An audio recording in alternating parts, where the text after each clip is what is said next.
And we justify or end up justifying our own behaviors truthfully because we love our sin.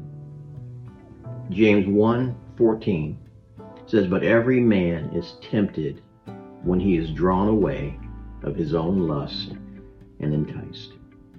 Listen, man, to get free, you have to be intentional in every area of your life.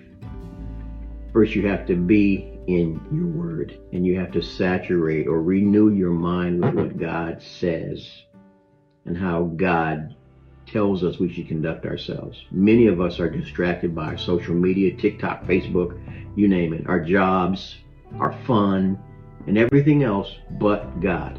And we sit back and we wonder, why are we struggling in so many areas? We also have to have safeguards in place. Jesus said, if your right hand causes you to sin, cut it off. Now, let me be clear. He's not saying that we should literally go and cut our hand off. But what he's doing is he is showing us the seriousness, danger with sin. So maybe you need to do some other things. Like maybe you need to get off social media completely. Or maybe you need to get an accountability partner that you talk to regularly that you can be honest with. Or maybe you need to download some software on your phone or your computer, such as Covenant Eyes, to help keep you from visiting these sites. In the book of Galatians chapter 5:16, it says, "Walk in the Spirit, and you shall not fulfill the lust of the flesh." Finally, man, let me say this.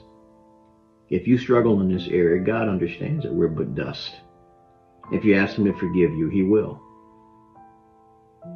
This doesn't mean that forgiveness is a license for us to keep on repeating the same sins again and again and again. And let me say this, if you're stuck in that sin confess cycle, sin confess, and there's no conviction in your heart over your sin, one must examine him or herself to make sure they are truly in the faith. You see, when Christ lives in you, when the Holy Spirit resides in you, and the Holy Spirit is grieved when we sin, we should be grieved also.